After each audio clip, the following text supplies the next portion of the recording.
আসসালামু আলাইকুম। অলান সিটির বিপক্ষে একই কল মায়ামি। মেসি না থাকায় পুরো অসহায় মায়ামি। মেসির অভাবটা পুরোই টের পেয়েছে মায়ামি। বিস্তারিত জানতে আমাদের সাথেই থাকুন। এমএলএসের ১৪তম রাউন্ডের ম্যাচে ইন্টার মায়ামি অলান সিটির বিপক্ষে মুখোমুখি হয়।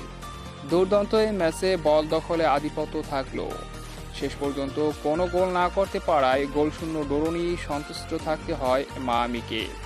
যদিও ম্যাচের শুরুর দিকে বেশ কয়েকবার গোলের সুযোগ তৈরি করেছিলেন ইন্টার মায়ামির খেলোয়াড়রা, তবে ফিনিশিংয়ে ব্যর্থতার কারণে গোল হাতছাড়া হয়ে যায় ইন্টার মায়ামি, যে কারণে গোলশূন্য অর্ধাংশ পার করে।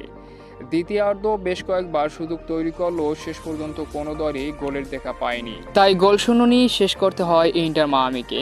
যদিও এ ম্যাচে ছিলেন না লিওনেল মেসি। মেসি থাকলে হয়তোবা জয় পেত ইন্টার মায়ামি, কারণ এই অলান সিটির বিপক্ষে মায়ামি তাদের ঘরের মাঠে লিওনেল মেসির জোড়া গোলে ৫-০ গোলের ব্যবধানে হারিয়েছিলেন প্রথম লেগের ম্যাচে। তাই মেসির আক্ষেপেই ডুবল ইন্টার মায়ামি। শুভকামনা রইল পরবর্তী ম্যাচের জন্য।